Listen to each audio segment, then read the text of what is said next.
No matter if you are keeping books for the housing builder or the farmer, one thing remains. The accounting department is never going away. The accountant, you could say we're going to a flat tax and, oh, are you worried about losing your job? No, because we need to keep track of our finances somehow. Pam Trevisano is the owner of her own accounting business, Trevisano CPA Incorporated. Well, I am a CPA, so CPA stands for Certified Public Accountant. Basically, I'm an accountant that I've been licensed by the state of Ohio, and that's why the CPA initials are after my name. She does accounting for businesses and income tax for businesses and individuals.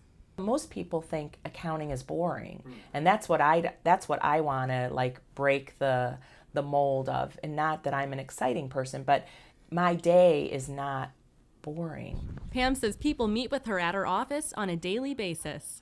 It's not like I'm sitting in my chair all day not having any access to the outside world. She says tax season, which runs from January through April, is the toughest time of year because she's working 70 to 80 hours a week, even on weekends. But the reward is that she can be flexible for the other 8 months of the year.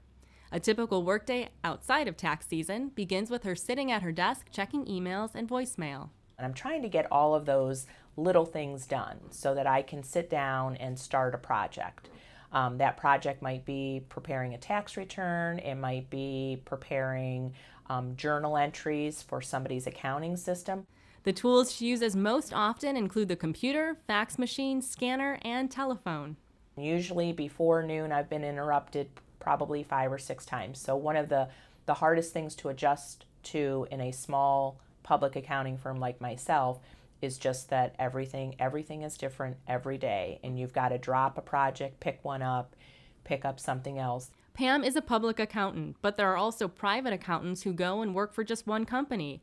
And then there are also bookkeepers who aren't certified by the state and don't necessarily need a college degree. It's actually where Pam first got interested in the field, since her mom was a bookkeeper.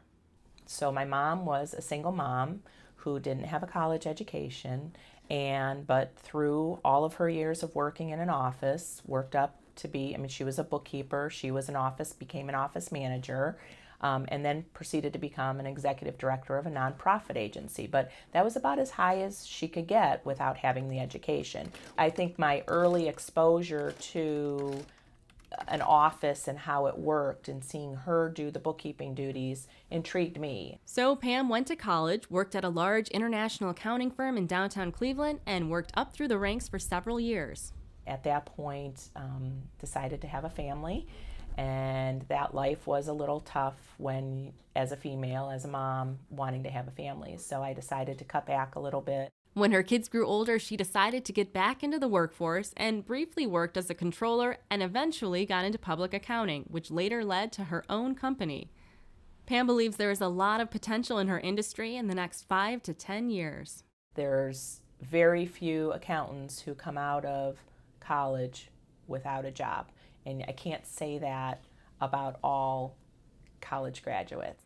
She says there are things you can do while still in school to prepare for a future in her field, like keeping your grades up, improving communication, math, and problem-solving skills. When I say problem solving, what I like to think about is, do you like to do a puzzle? Because that's what, if you sit down and you say, a puzzle confuses me, I don't like it, I'm not patient, I'm not organized, accounting's not going to be for you. If you say, I love to have these 1,000 pieces, and I love to say, I know it needs to look like this, let me put them together, let me make it work. You might have different tools, you might have a different table or different lighting or whatever to do that puzzle than I do, but hopefully we all come out to that end result. It's a game. It's like, let me put this stuff together.